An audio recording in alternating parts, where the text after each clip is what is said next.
La reja de hierro se abrió con un chirrido seco y áspero. El sol de México me dio de frente en los ojos, tan fuerte que tuve que entrecerrarlos.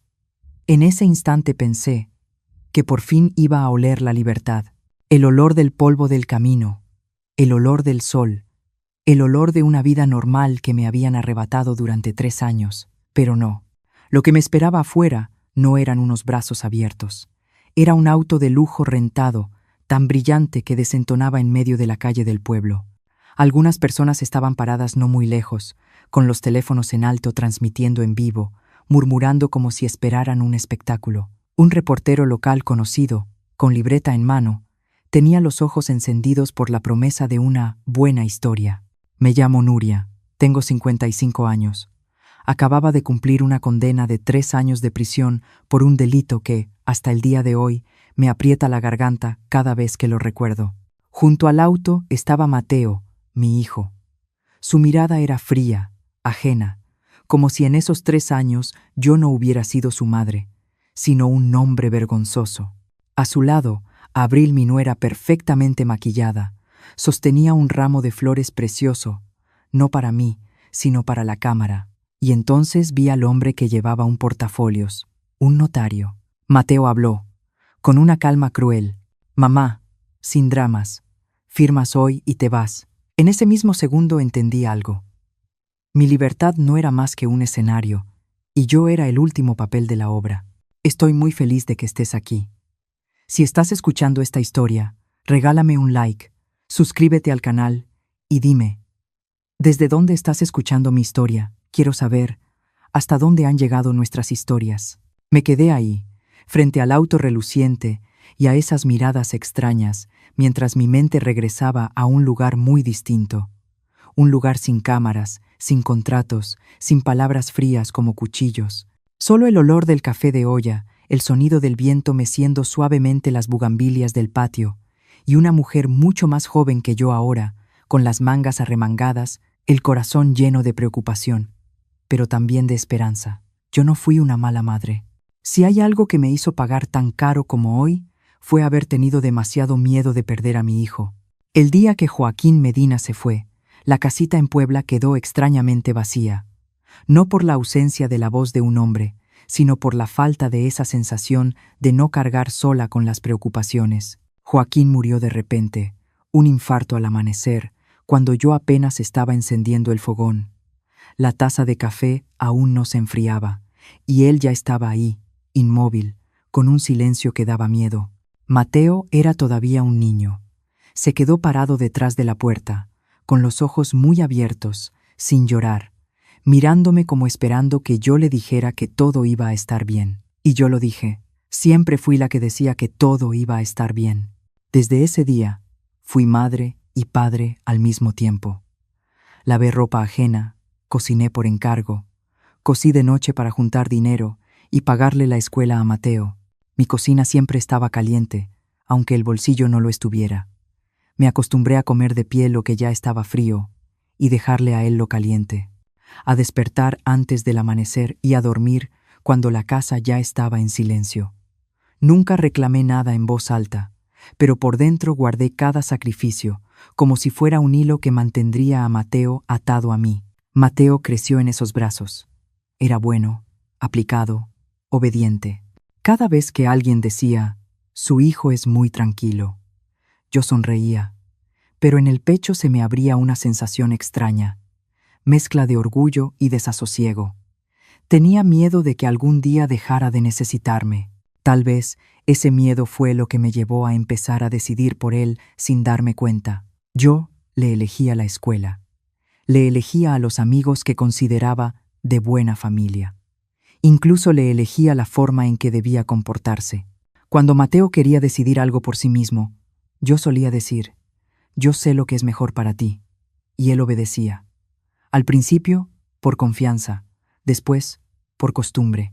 No supe ver la línea tan delgada entre el amor y el control. Creí que lo estaba protegiendo, pero en realidad lo estaba atando con mis propios sacrificios. Cada vez que Mateo se oponía a algo, se me escapaba mencionar a su padre, las noches en vela, las manos endurecidas por el trabajo, no para herirlo, sino para que, no se atreviera a irse. Hubo una tarde cualquiera, de esas que parecen no tener importancia, cuando estábamos sentados en el patio y el sol se colaba entre las flores. Mateo me dijo que quería irse lejos a trabajar. Lo escuché y sentí que el corazón se me apretaba. Guardé silencio un buen rato y luego dije la frase que después entendí como la primera grieta. Después de tu papá, tú eres mi única razón. Lo dije con la voz temblorosa, como una confesión. Mateo me miró con una mezcla de cariño y desconcierto. No respondió de inmediato, solo asintió, despacio. Ese día no se fue a ningún lado. Yo me sentí tranquila, pero era una tranquilidad construida sobre la culpa de mi propio hijo. Desde ese momento, Mateo dejó de ser un hijo libre. Se convirtió en mi razón de vivir. Y cuando a una persona joven se le coloca sobre los hombros una responsabilidad así, es fácil que se aferre a cualquiera que prometa quitarle ese peso. Yo no lo vi cuando Abril entró en la casa. Solo vi a una muchacha suave, educada, que me llamaba Doña Nuria, dispuesta a ayudar en la cocina, dispuesta a escuchar. Respiré aliviada. Pensé, por fin hay alguien junto a Mateo, alguien que me ayude a cuidarlo. No me di cuenta de que, mientras me alegraba de compartir ese papel, también estaba empujando a mi hijo hacia otra forma de dependencia. Mateo estaba acostumbrado a que alguien decidiera por él, así que cuando Abril y su madre empezaron a hablar por él, a pensar por él, a decidir por él, no se resistió. Solo cambió de voz a la que obedecía. Durante esos años, seguí creyendo que hacía lo correcto. Seguí convencida de que amar a un hijo era no dejarlo caer en el vacío. No sabía que, por llenar todos los espacios de la vida de Mateo, cuando yo dejara de estar, cuando me sacaran de ahí, cuando me convirtieran en una carga, mi hijo no tendría la fuerza para sostenerse por sí mismo. Parada frente al auto, afuera del penal, ese día entendí algo de golpe. Mi tragedia no empezó con la caída por las escaleras, ni empezó en el juicio. Empezó en una cocina pequeña con olor a café de olla, en sacrificios mal colocados, y en una frase que yo creí amor, pero que en realidad fue una cadena. Abril no entró a mi casa como una tormenta. Entró tan suavemente que no escuché ninguna alarma. La primera vez que Mateo llevó a Abril, en Puebla caía una llovizna ligera. Yo estaba en la cocina, moviendo una olla de frijoles, cuando oí abrirse la puerta. Mateo dijo, «Mamá, quiero presentarte a alguien». Me giré y vi a una muchacha delgada, de piel algo pálida, el cabello recogido bajo, con un abrigo delgado ya gastado en las mangas. Bajó la cabeza con respeto y me saludó. «Buenas tardes, doña Nuria». La forma en que me llamó me detuvo un segundo. No fue señora, no fue tía, sino doña. La manera de quienes saben inclinarse, de quienes se colocan un escalón más abajo. La invité a pasar. Abril se quitó los zapatos con cuidado y los acomodó junto a la puerta. En la cocina no se sentó a esperar. Me preguntó si necesitaba ayuda y, sin hacer ruido, empezó a lavar verduras, a limpiar la mesa, con movimientos torpes pero sinceros. Ese día, Abril comió poco. Tomaba bocados pequeños, masticaba despacio, y cada vez que yo le servía más, daba las gracias. Mateo la miraba con una expresión que yo hacía tiempo no le veía, la mirada de alguien que quiere proteger a otra persona. Después de comer, cuando Mateo salió al patio para atender una llamada, Abril se quedó conmigo, levantando la cocina. Hablaba muy bajito, como si temiera molestar. Yo crecí solo con mi mamá. Mi casa no era como esta. No pregunté más. Estaba acostumbrada a esas frases a medias. Frases que, con solo oírlas, dejan ver una vida de carencias detrás. Más tarde supe que Abril se había criado con su madre, Lidia, una mujer lista, habilidosa para salir adelante, pero convencida de que la vida no espera a quien hace las cosas bien, que para sobrevivir hay que moverse rápido, saber apagar la luz y tomar otro camino. Pero en ese momento yo no conocía a Lidia. Solo veía a una muchacha que caminaba siempre con la mirada baja, como si temiera que los ojos ajenos descubrieran las grietas que llevaba dentro. Y me ablandé. Pensé, al menos esta chica no va a lastimar a Mateo. Pensé, es una muchacha correcta. Y así, una vez más, decidí por mi hijo. Dejé que Abril se quedara a comer otra vez. Y luego muchas veces más. Le di el cuarto más iluminado, el más cercano a la cocina. La elogié frente a Mateo, diciendo que era trabajadora, que era buena muchacha. Creí que estaba haciendo lo correcto. No me di cuenta de que, cada vez que la alababa de esa manera, Mateo daba un paso atrás en su capacidad de ver por sí mismo a la persona que tenía a su lado. Abril poco a poco se fue acostumbrando a la casa. Empezó a saber a qué hora yo tomaba café, a notar que me gustaba la cocina ordenada, a entender que no me agradaba hablar en voz alta. Aprendió muy rápido a vivir dentro de esta casa, tan rápido que no me di cuenta en qué momento el ambiente empezó a cambiar. Al principio, solo eran sugerencias muy suaves. Doña Nuria, yo creo que debería guardar el dinero en un lugar más discreto. Hoy en día no es seguro. Luego, ¿los papeles los guarda en ese cajón? Solo pregunto para saber por si algún día pasa algo y podamos ayudar. Yo escuchaba y asentía. Estaba acostumbrada a oír ese tipo de comentarios de la gente joven creen que están cuidando. No me di cuenta de que Abril no le hacía esas preguntas a Mateo. Me las hacía a mí. Como si esta casa, estas decisiones, fueran algo que necesitara ser aprendido de nuevo. Hasta que un día apareció Lidia. Llegó sin avisar. Se plantó justo en la puerta con una bolsa grande en la mano, los tacones resonando fuerte sobre el piso viejo. Lidia recorrió mi casa con la mirada, rápida y filosa, como quien está calculando el valor de algo. Me sonrió, pero esa sonrisa no le llegó a los ojos. La casa es amplia, doña Nuria. Aquí debe correr buen aire. La invité a sentarse.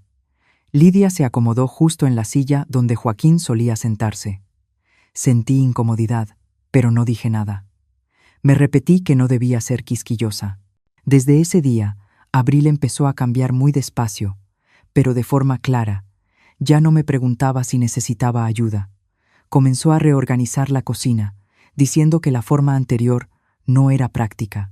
Opinaba sobre cómo yo hacía el mandado, sobre el recibo de la luz, el del agua. Una vez, medio en broma, medio en serio, dijo: «Ya está grande, mamá.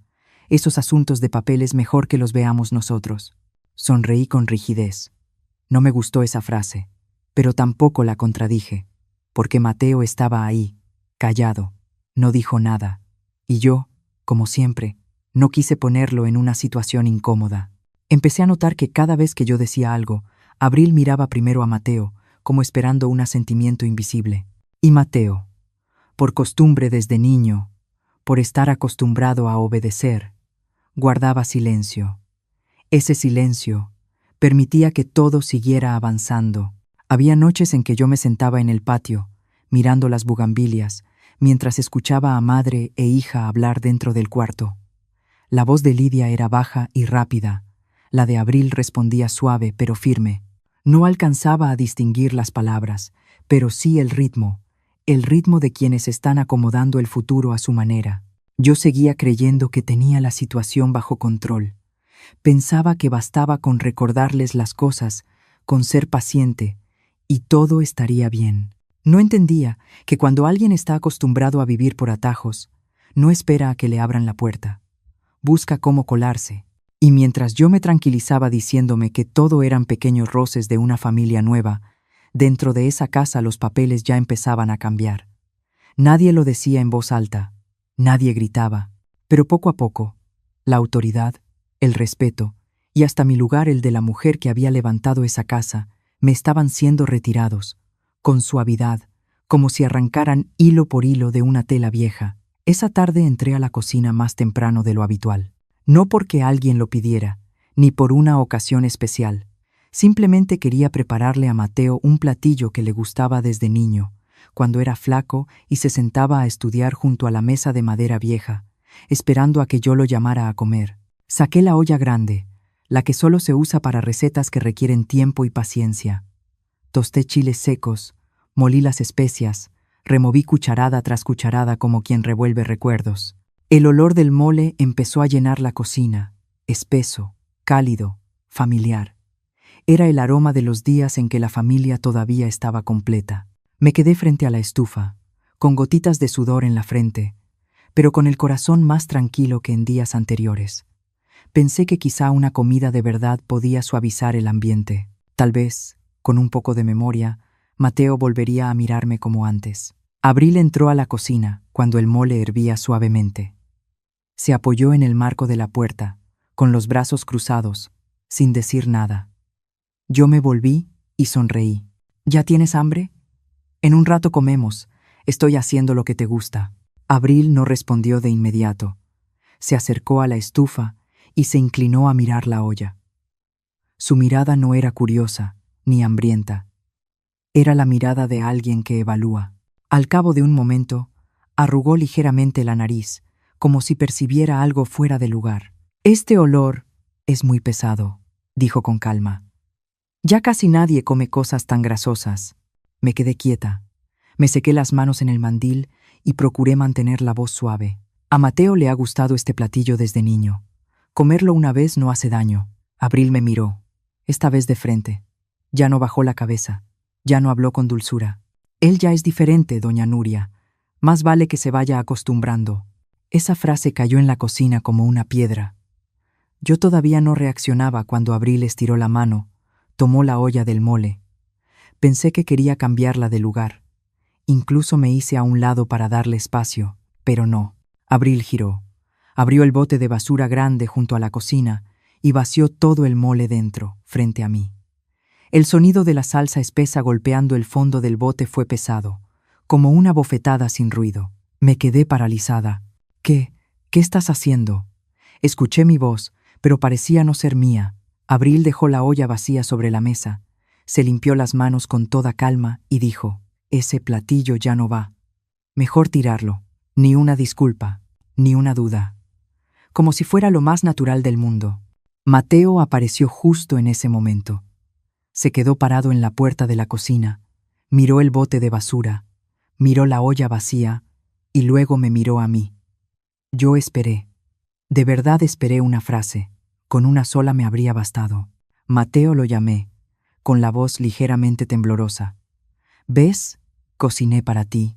Él soltó el aire. Se pasó la mano por la frente y dijo una frase que me heló desde el pecho hasta el estómago. «Mamá, ya supéralo. Solo es comida. Solo es comida». Miré a mi hijo. Vi a un hombre cansado, no a un hijo. Entendí que, en sus ojos, yo ya no era quien le cocinaba. Yo era una molestia que había que quitar de en medio, igual que la olla de mole que acababan de tirar. No grité. No lloré. Me agaché, recogí la cuchara de madera astillada en una esquina. La lavé, la colgué de nuevo en su gancho. Limpié la estufa. Limpié muy bien, como si al dejar todo impecable pudiera borrar ese instante. Esa noche comí un pedazo de pan duro con agua tibia. Mateo y Abril pidieron comida de fuera. Comieron en su cuarto, con la puerta cerrada. Escuché el sonido de las cucharas golpeando los platos, las voces bajas, parejas. No distinguía las palabras, pero sí sentía la separación. Esa noche no lloré en voz alta. Me quedé mirando el techo, escuchando el viento en el patio, y sentí cómo algo dentro de mí se iba enfriando. No era tristeza, sino otro tipo de frío, el frío que llega cuando entiendes que un límite ha sido cruzado sin pedir permiso. Unos días después, Lidia volvió. Llegó por la mañana, cuando yo todavía estaba barriendo el patio. Apenas levanté la vista y ya estaba entrando, como si la casa fuera suya. Lidia no saludó mucho. Caminó directo a la sala y se sentó en la silla donde Joaquín solía sentarse. Cruzó las piernas, se recargó, con toda naturalidad. Me quedé un segundo en el umbral, dudé, y luego entré. Lidia miró alrededor y negó suavemente con la cabeza. «Esta casa ya está vieja. Mantenerla así no va a funcionar». No respondí. Ella siguió, con el tono de quien habla del precio de las verduras en el mercado. «¿Dónde guardas los papeles de la casa? La escritura. Para que luego, si pasa algo, sea más fácil arreglarlo». La miré. En ese momento entendí que ya no se trataba del mole. El mole solo había sido un aviso. Mateo estaba sentado junto a su suegra, en silencio. Abril permanecía detrás de él, con la mano apoyada suavemente en su hombro, como un gesto de cuidado. Miré esa escena y lo vi claro. El lugar de Joaquín ya tenía sustituto, y la voz que ya nadie esperaba era la mía. Lidia sonrió. «A esta edad, ¿para qué cargar con tantas cosas? Que los jóvenes se hagan cargo».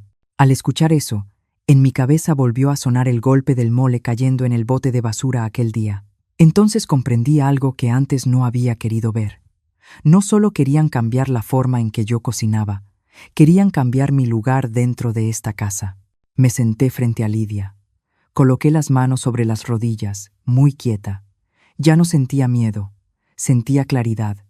Una claridad que dolía, y en ese instante supe que, a partir de ahí, las cosas no se quedarían en simples sugerencias o en comidas tiradas a la basura. Cuando el poder se prueba y no encuentra resistencia, siempre avanza un paso más. Después de esa conversación, la casa no se volvió más ruidosa, pero el ambiente se volvió pesado. Era como un cuarto al que le han cerrado las ventanas. No hay viento, no hay gritos, solo una sensación de ahogo que se pega a las paredes. Yo seguía yendo al mercado, seguía barriendo el patio, seguía cocinando, pero cada paso que daba dentro de la casa se sentía como caminar sobre un suelo ajeno. Unos días después, Abril me dijo que estaba embarazada. No lo anunció en voz alta, no lloró, no hizo escándalo. Solo se quedó parada en la entrada de la cocina, con la mano sobre el vientre, la voz suave y pareja. «Estoy embarazada, doña Nuria». Me quedé inmóvil un segundo. Luego sentí que el corazón se me calentaba de verdad, no por obligación, no por apariencia. Yo había deseado un nieto. Había soñado con otra voz en la casa, con una razón para que todos volviéramos a sentarnos juntos. Me acerqué y puse la mano sobre el hombro de Abril, con cuidado. «¿De verdad, hija? Entonces, qué buena noticia». Mateo escuchó y entró. Abrazó a Abril. En ese instante volví a ver la imagen de la familia que había intentado conservar durante tantos años. Pensé, quizá me equivoqué al tensar tanto las cosas. Tal vez este bebé logre suavizarlo todo. En los días que siguieron, fui más cuidadosa. Cociné platillos ligeros, con menos condimento. Me repetía que no debía hablar de más, que no debía opinar. Quería ser una abuela tranquila, no incomodar a nadie. Creí que, si yo daba un paso atrás, todo se acomodaría por sí solo. Luego Lidia volvió a venir. Esta vez, no dio rodeos. No hubo sonrisas de cortesía. Se sentó a la mesa, dejó el bolso, lo abrió y sacó varios papeles. Ahora que hay un nieto, dijo, hay que pensar en el futuro. Miré los papeles. No hacía falta leerlos para saber qué eran. Yo no firmo, dije, con una calma que a mí misma me sorprendió. Esta casa es mía. Cuando yo ya no esté, será de Mateo, pero no ahora. Lidia entrecerró los ojos. La sonrisa desapareció. «Es usted muy egoísta», dijo. «Si su nieto se queda sin respaldo, ¿usted va a hacerse responsable?» No respondí. Solo negué con la cabeza. El ambiente en la casa cambió de inmediato. Abril no dijo nada, pero su mirada ya era otra. Mateo guardó silencio. Ese silencio me heló la espalda, porque lo conocía desde hacía años. Era el silencio de quien ya eligió estar del otro lado. A la tarde siguiente, Abril me llamó para subir. «Mamá, arriba en el closet hay una cobija gruesa. ¿Me la puede bajar? Me siento un poco cansada». No sospeché nada. Estaba acostumbrada a que me llamaran así. Subí las escaleras despacio, apoyándome en el barandal. Arriba estaba en silencio. No había ninguna cobija donde ella dijo. Me di la vuelta para preguntar, y Abril estaba muy cerca de mí. Tan cerca que percibí su perfume suave. Entonces todo pasó demasiado rápido, pero con una claridad brutal. Abril dio un paso atrás de pronto. Abrió mucho los ojos y gritó, «No me empujes». El grito resonó hasta abajo. Enseguida, ella cayó hacia atrás. No fue un resbalón, no fue un tropiezo, fue una caída intencional, con impulso. Su cuerpo rodó por los escalones, en el ritmo exacto, en el lugar preciso. Yo me quedé paralizada en lo alto de la escalera. Mi mano seguía extendida, sin haber tocado a nadie. En cuestión de segundos, la puerta de la casa se abrió de golpe. Los vecinos entraron como si ya estuvieran esperando afuera. Una mujer gritó. Un hombre llamó a Mateo a voces. Todo se volvió ruidoso, caótico y terriblemente familiar. Mateo apareció. No subió hacia mí. Corrió directo hacia donde Abril yacía en el suelo y la abrazó. «¿Estás bien? ¿Estás bien?», preguntaba, con la voz deshecha. Abril gimió suavemente. y las lágrimas brotaron en el momento justo. Yo estoy bien, pero tu mamá me empujó. Esa frase cayó sobre la casa como una sentencia. Bajé algunos escalones. La voz me temblaba, pero sonó clara. Mateo, yo no hice nada. Tú lo viste. Mateo se volvió. Por primera vez en mi vida, me señaló con el dedo. No diga nada más, gritó. Usted sabe lo que hizo. Me quedé ahí, en medio de la escalera, rodeada de miradas ajenas. Quise hablar, quise explicar, pero nadie escuchó. Nadie preguntó. Todo ya estaba decidido en sus mentes. La policía llegó muy rápido, tan rápido que no alcancé a entender en qué momento la llamaron. Hicieron unas cuantas preguntas, tomaron notas, miraron a Abril, me miraron a mí. Mateo estaba a un lado, señalándome todavía, como si temiera que yo desapareciera. Cuando sacaron las esposas, alcancé a oír a los vecinos murmurar. ¿Quién lo iba a decir? Que ella fuera capaz de algo así. Miré mi casa, miré la escalera, miré el barandal al que me había sujetado durante tantos años. No lloré, no grité. En mi cabeza solo había un pensamiento muy claro. Todo ya estaba escrito. Cuando la patrulla arrancó, miré por la ventanilla. Mateo seguía ahí, abrazando a Abril. No me miró, no volteó la cabeza. Y entonces entendí que no fue aquella caída la que me empujó por ese camino. Fueron mi fe ciega y el silencio de mi hijo los que, juntos, cerraron todas las salidas. El juicio se llevó a cabo en una mañana gris, con el cielo opaco, como si toda la ciudad contuviera el aliento. Yo estaba sentada en la banca de madera fría, con las manos sobre las rodillas, las palmas húmedas de sudor, a pesar de que el aire acondicionado del juzgado estaba muy fuerte.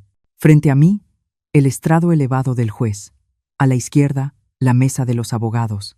A la derecha, las filas destinadas al público.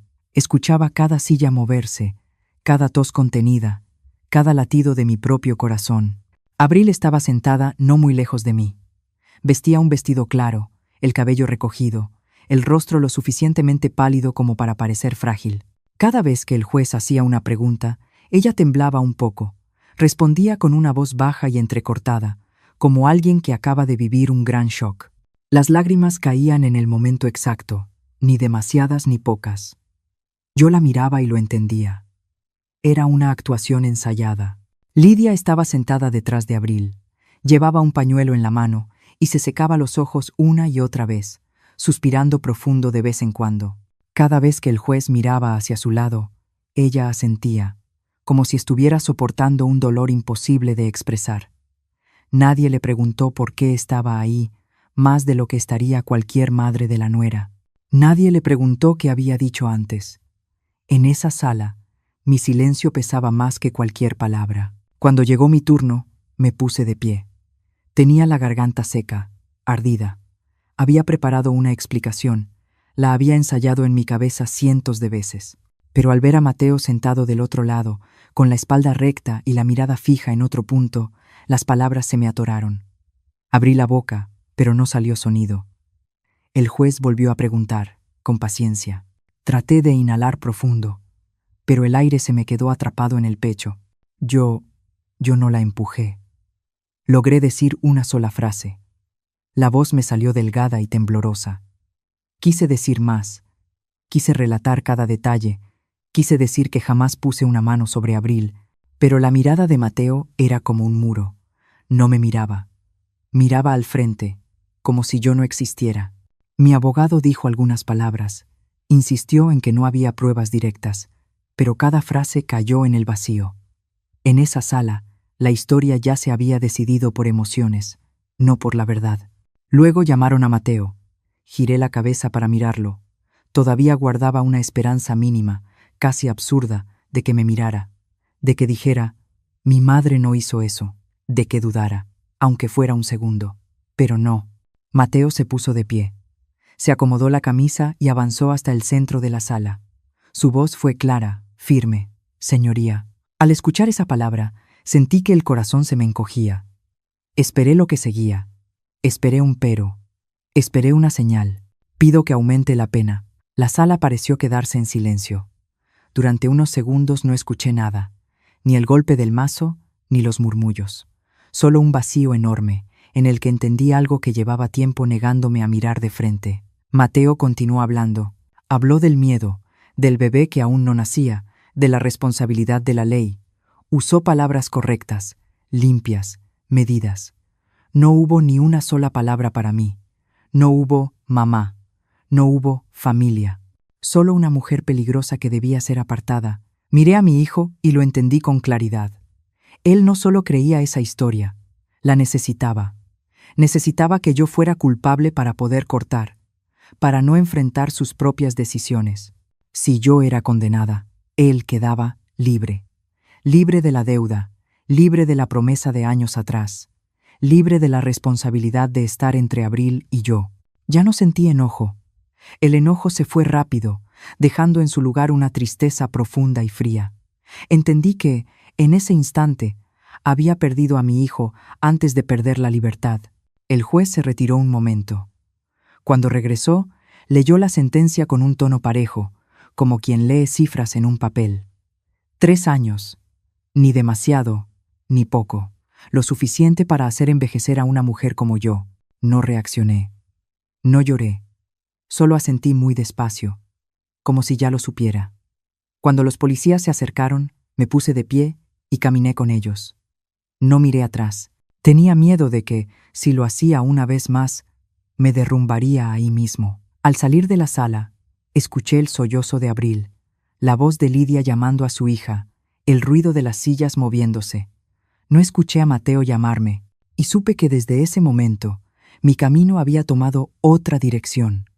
Una más oscura, más larga y más sola de lo que jamás había imaginado. Los primeros días en prisión pasaron tan lento que llegué a pensar que el tiempo se había olvidado de mí.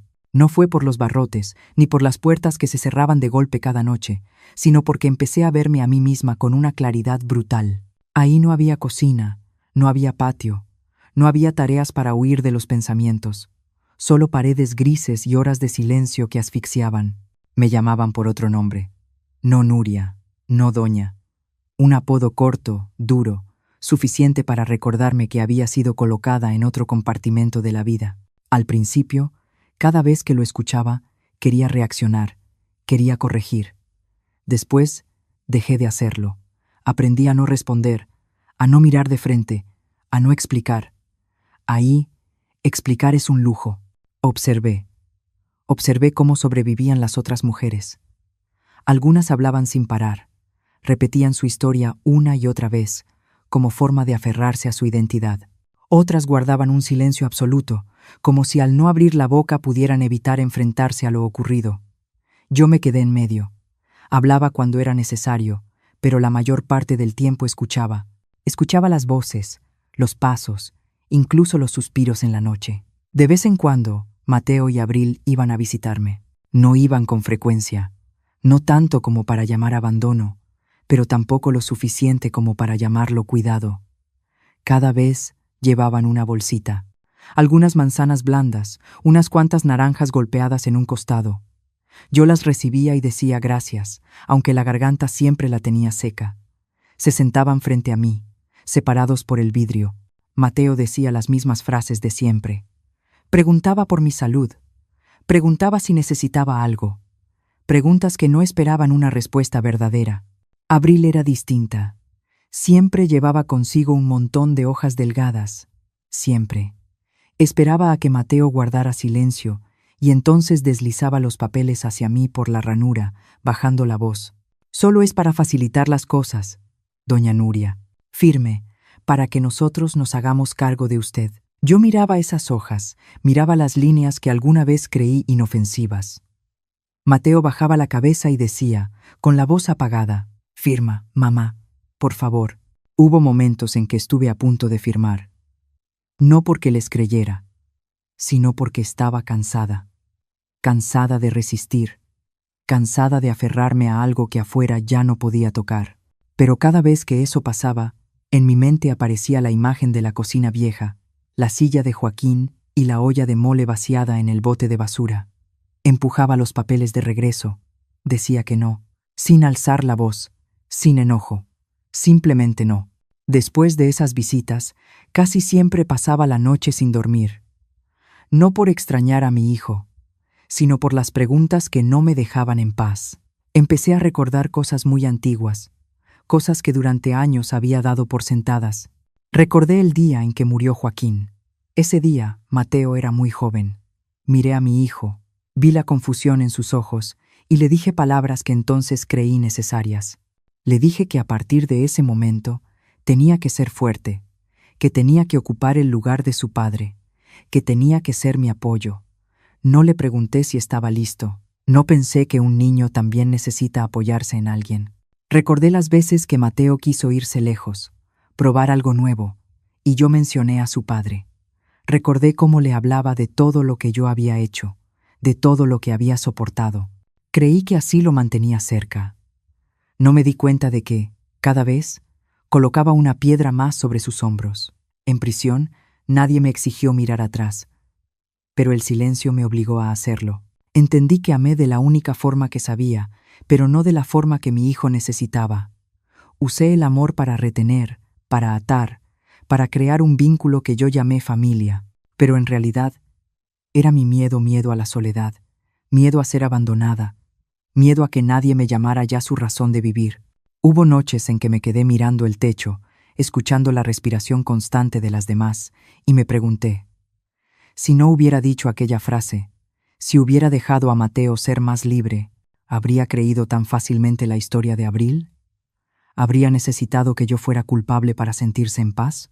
Esos pensamientos no me debilitaron, me despertaron, me hicieron ver que no solo fui víctima de una trampa, sino que también contribuí a crear las condiciones para que esa trampa funcionara. Eso no borra lo que ellos hicieron, pero me obligó a mirar de frente mi propia parte. 3 años pasaron, no rápido, pero tampoco del todo lento. Aprendí a doblar la cobija con cuidado, a guardar silencio cuando era necesario, a mirar a las personas sin juzgarlas de inmediato. Aprendí a existir sin necesitar aprobación. Y en ese proceso, fui recuperando algo que había perdido hacía mucho. La sensación de ser una persona independiente, no solo la madre de alguien. Cuando Mateo y Abril volvieron en visitas posteriores, los miré distinto. Ya no buscaba en los ojos de Mateo una disculpa, ni esperaba que Abril dejara ver una falla. Los miré como personas viviendo su propia vida, con decisiones de las que tendrían que hacerse responsables. Y yo, de este lado de los barrotes, empecé a aprender a hacerme responsable de mí misma. En prisión perdí muchas cosas. La libertad, el nombre, años que no volverán. Pero lo que más dolió no fueron esas pérdidas.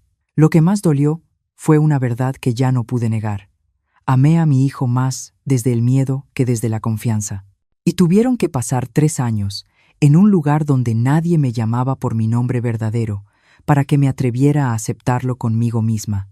Nunca imaginé que, en un sitio hecho de muros y de personas identificadas por números en lugar de nombres, la verdad empezaría a filtrarse desde algo tan pequeño. Conocí a Reina una tarde de calor, cuando estaba sentada en una esquina del patio intentando leer una hoja arrugada. Reina era mucho mayor que yo, con la espalda ligeramente encorvada, el cabello canoso desde temprano y las manos temblorosas al sostener el lápiz. Se sentó a mi lado, miró el papel en mis manos y preguntó en voz muy baja, ¿me puede leer? Ya no veo bien. Desde ese día, le leí las cartas a Reina. Cartas cortas, fragmentadas, llenas de errores, pero cargadas de anhelo. Cuando me pidió que le ayudara a escribir una solicitud para ver a su hijo, elegí cada palabra con cuidado, como si escribiera para mí misma. No le pregunté por qué estaba ahí, y ella tampoco me preguntó a mí. En ese lugar el silencio era una forma de confianza. Una noche, después de leerle la carta más reciente, Reina no se levantó enseguida. Me miró por más tiempo de lo normal y dijo, en una voz tan baja que tuve que inclinarme para escucharla, ¿sabe? Yo trabajé un tiempo para una familia con dinero, no mucho, pero lo suficiente para oír cosas que la gente cree que nadie escucha. No respondí, solo la miré. Reina soltó el aire, como si dejara caer un peso que había cargado durante años. La mujer se llamaba Lidia, dijo. Hablaba cuando creía que estaba sola. Una vez la oí reírse y decir, esa vieja va a caer, y la casa será nuestra. Esa frase no me sacudió de inmediato. Se asentó en mí, despacio, pesada. No necesitaba preguntar quién era la vieja. Lo supe. Ya estaba acostumbrada a ser nombrada sin ser vista. Reina no me dio pruebas. No hubo papeles, no hubo grabaciones. Solo una pieza pequeña, apenas suficiente para que yo entendiera que la caída por las escaleras no fue un arrebato del momento. Fue un paso dentro de un camino que ya estaba trazado. Guardé esa pieza para mí. No se la conté a nadie. En prisión, la verdad no siempre es un arma. A veces solo es lo que permite caminar más erguida. El último día de mi condena se acercaba y con él llegó una visita sin aviso. Cuando la custodio pronunció mi nombre, pensé que otra vez serían Mateo y Abril, pero el hombre que me esperaba en la sala de visitas no era mi hijo. Vestía una camisa sencilla y sostenía un portafolios de piel viejo. Cuando levantó la mirada, reconocí de inmediato ese rostro, aunque los años lo habían cambiado mucho. Doña Nuria dijo, con voz grave: «Soy Esteban Salazar». Su nombre me llevó muchos años atrás. Salazar había sido socio de Joaquín, había tomado café con nosotros en el patio, había hablado de documentos con un tono lento y cuidadoso. No supe cómo me encontró, solo supe que su aparición no era casual. Se sentó, abrió el portafolios y sacó una memoria USB pequeña. «No le prometo nada», dijo. «Solo le traigo algo que usted debería ver». Tomé la USB, con la mano ligeramente temblorosa. Salazar continuó, palabra por palabra, con claridad. «Hay una cámara en la escalera. No es de su casa, es del vecino. Ellos no saben lo que grabaron, pero yo sí». No dijo más. Solo dejó la USB sobre la mesa y luego sacó algunas hojas impresas, fragmentos de mensajes entre Abril y Lidia. No eran largos, no hacía falta que lo fueran. Bastaban para mostrar el cálculo, la preparación y la frialdad en cada línea. No lloré. Ya había llorado lo suficiente durante esos 3 años. Miré esas frases como se mira un mapa dibujado de antemano, donde yo solo era el destino final. Salazar guardó silencio un momento y luego continuó, con la voz más baja: «Hay algo más que creo que usted debería saber». Levanté la mirada.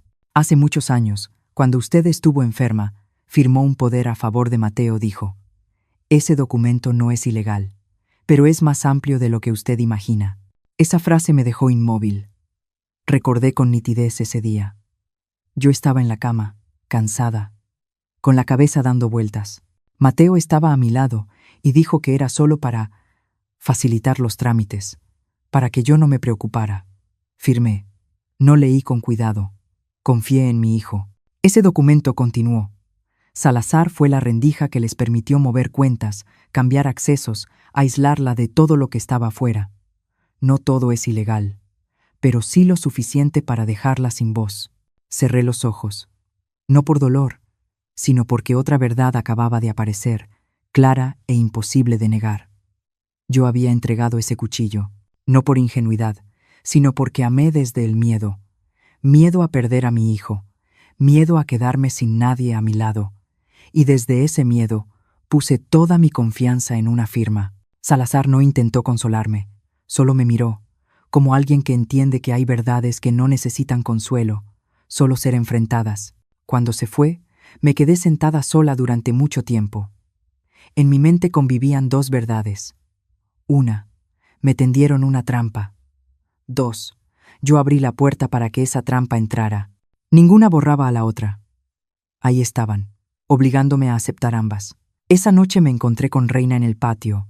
No le conté los detalles, solo le dije: «Tenías razón. Hay cosas que la gente cree que nadie escucha». Reina asintió, como si ya lo supiera.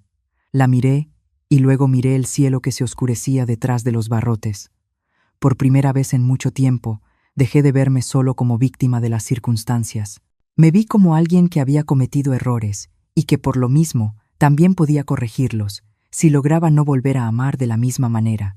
La verdad no llegó como una explosión, llegó como una luz que se enciende en un cuarto oscuro, revelándolo todo, lo que otros me hicieron y lo que yo me hice a mí misma. La puerta del auto se cerró detrás de mí con un clac seco. Nadie me preguntó si estaba cansada. Nadie me preguntó a dónde quería ir. Simplemente me llevaron a casa, como un paquete con destino ya marcado. En el asiento delantero, Abril se acomodó el cabello, inclinó el rostro hacia la cámara del teléfono y habló con una voz dulce como la miel. Mateo manejaba, con ambas manos aferradas al volante, los ojos fijos en el camino conocido, como si apartar la vista un segundo fuera a romperlo todo. Cuando el auto se detuvo frente al portón, vi al notario esperando, el portafolios bien acomodado entre las manos. Las luces de la cámara se encendieron y parpadearon. Mi casa, la casa de la que salí con esposas, parecía un escenario preparado desde antes. Bajé del auto y sentí el sol sobre la piel, caliente y real. Respiré despacio, procurando que el temblor de mis manos fuera apenas perceptible. Quería que creyeran que yo seguía siendo la mujer frágil que acababa de salir de prisión, aferrada a cualquier cosa que ellos decidieran poner frente a mí. En la sala, la mesa de siempre ya estaba despejada. El notario colocó el expediente sobre la superficie y sonrió con cortesía. Abril se colocó a mi lado, se inclinó apenas y me susurró, con una voz que solo yo escuché: «Apúrese, doña, no haga que todo se ponga peor». Asentí y bajé la mirada hacia las hojas, como si las letras bailaran frente a mis ojos. Tomé la pluma de Joaquín, la pluma que había conservado en la memoria durante 3 años, y la coloqué sobre la mesa muy despacio. El metal frío tocó mi piel, y dejé que el silencio se prolongara un latido más. Lidia estaba sentada enfrente, la espalda recta, la mirada escrutadora. Sonreía con la sonrisa de quien cree tener la victoria en la mano. Firme dijo, con un tono tan casual como si hablara de cosas del mercado. Dejé caer los hombros, solté un suspiro, intentando que esa imagen se viera tan real que yo misma estuve a punto de creerla. Cuando apenas bajé la punta de la pluma hacia el papel, Abril dio un paso al frente de manera inesperada. Alcancé a ver su mano levantarse por el rabillo del ojo, rápida y precisa. En ese instante, todo pareció ralentizarse. No me moví, solo levanté la vista. La puerta de atrás se abrió de golpe. El sonido fue lo suficientemente fuerte para cortar cualquier movimiento. Me giré y vi al licenciado Salazar de pie en el umbral. A su lado, un policía del barrio al que yo ya conocía de vista, y detrás de ellos Reina. Llevaba ropa sencilla, el cabello canoso recogido, la mirada firme, sin temblar. Abril se quedó paralizada. La mano levantada se detuvo en el aire. Lidia se levantó a medias y volvió a sentarse de inmediato. El rostro le cambió del rojo al pálido en un instante. Mateo se volvió bruscamente. Los labios se le movieron, pero no salió ningún sonido. Salazar no habló mucho. Asintió al policía y caminó directo hacia el televisor colgado en la pared. Conectó la USB y encendió el aparato. La luz de la pantalla inundó la sala. El video apareció. La escalera conocida. El ángulo claro. Vi a Abril ahí, sola, mirando alrededor, y luego soltándose por sí misma. Ninguna mano la tocaba. Después aparecieron los mensajes, uno tras otro. El nombre del remitente, la hora, el contenido. Lidia se llevó la mano a la boca. Abril retrocedió un paso. La espalda chocó contra la pared. Mateo miró la pantalla y luego a Abril, con una expresión de desconcierto, como la de alguien que despierta tras un sueño largo. Sus rodillas cedieron. El golpe contra el suelo sonó claro, doloroso. Durante unos segundos, nadie dijo nada. No hacía falta. La verdad se había puesto de pie sola, en medio de la sala.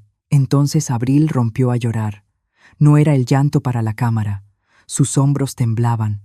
La respiración se le cortaba. Yo no quería llegar tan lejos, dijo, con la voz quebrada. Mi madre. Ella me retuvo con deudas, con miedo. Yo solo quería salir. Miró a Mateo, con una mirada desnuda, sin el maquillaje del papel que había interpretado. Tengo miedo. Lidia intentó ponerse de pie, pero el policía avanzó y levantó la mano para detenerla. Reina dio un paso al frente, despacio, con la voz firme. Yo la escuché hablar. Yo trabajé para usted, y ya no voy a guardar silencio. No fue una frase fuerte, pero pesó lo suficiente para aplastar todo lo demás. Abril bajó la cabeza y luego asintió. Firmó la declaración que Salazar colocó sobre la mesa. La mano le temblaba, pero no se detuvo. Entregó lo que aún conservaba: nombres, direcciones, métodos, los documentos falsificados. Cada palabra escrita parecía arrancarle un trozo de miedo. Yo permanecí ahí, sin avanzar ni retroceder. Miré a Mateo, al hijo al que obligué a hacer apoyo demasiado pronto, y lo vi sentado en el suelo, con la cabeza entre las manos. No corrí a levantarlo, no lo reprendí. Dejé que la verdad hiciera su trabajo. La casa quedó en silencio. Ya no había cámaras, ya no había presiones. Solo quedaban personas alcanzadas por la luz. Y en ese instante comprendí que lo que estaba ocurriendo no era venganza, era restitución. Devolverle su nombre a lo que había sido torcido, devolverle a cada quien su parte de responsabilidad. La casa recuperó la calma cuando todos se fueron. Ya no hubo pasos apresurados ni luces frías de cámara. Solo quedé yo en medio de la sala, escuchando mi propia respiración. Me sentía cansada, pero no el cansancio que derrumba. Era el cansancio de quien ha recorrido un tramo largo y por fin se detiene en el lugar correcto. Lidia fue llevada ese mismo día. No salí a despedirla. No miré cómo se iba. Hay finales que no necesitan de nuestra mirada.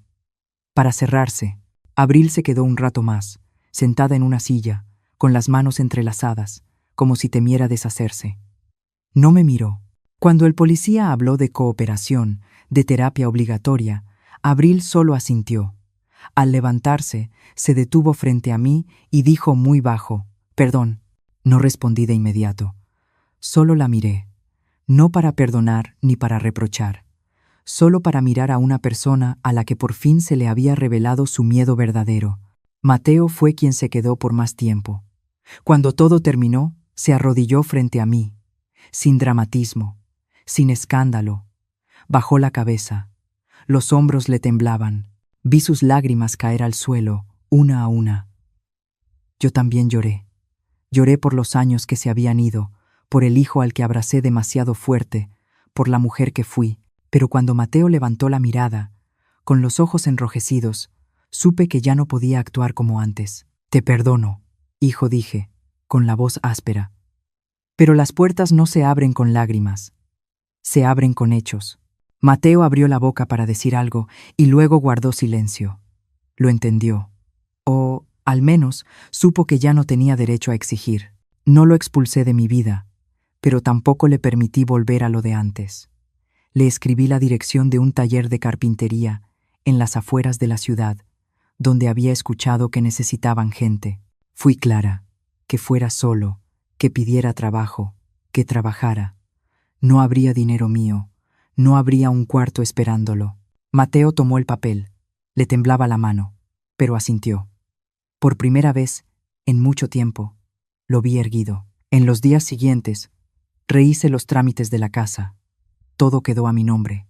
Leí cada línea, cada palabra. Firmé despacio, no por miedo, sino porque aprendí que confiar a ciegas también puede ser una forma de abandonarse.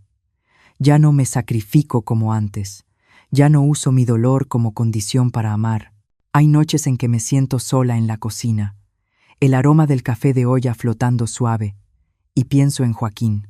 Pienso en el día que murió, en cómo tomé la mano de Mateo y le dije que, después de su padre, él era mi única razón para vivir. Entonces creí que le estaba dando fuerza. Hoy entiendo que le estaba entregando una carga. Empecé a cambiar en cosas pequeñas.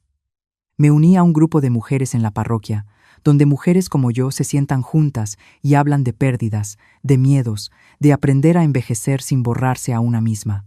Cocino de manera voluntaria una vez por semana y llevo una olla de sopa caliente a quienes ya no tienen a nadie esperándolos en casa. Cuando sonríen, siento que algo dentro de mí se llena, no con otra persona, sino conmigo. El jardín de bugambilias frente a la casa había quedado olvidado. Me arremangué, podé, cambié la tierra. Las ramas secas se fueron, los brotes nuevos aparecieron. Entendí que las plantas se parecen a las personas. Para florecer, a veces hay que aceptar que nos corten un poco. Una noche, encendí una vela frente a la foto de Joaquín. La llama era pequeña y tibia. Hablé en voz baja, como si hablara conmigo misma. Viejo, ahora lo entiendo. Amar sin límites también puede lastimar. No le pedí perdón. Solo dije mi verdad de ahora. El tiempo pasó despacio, pero constante.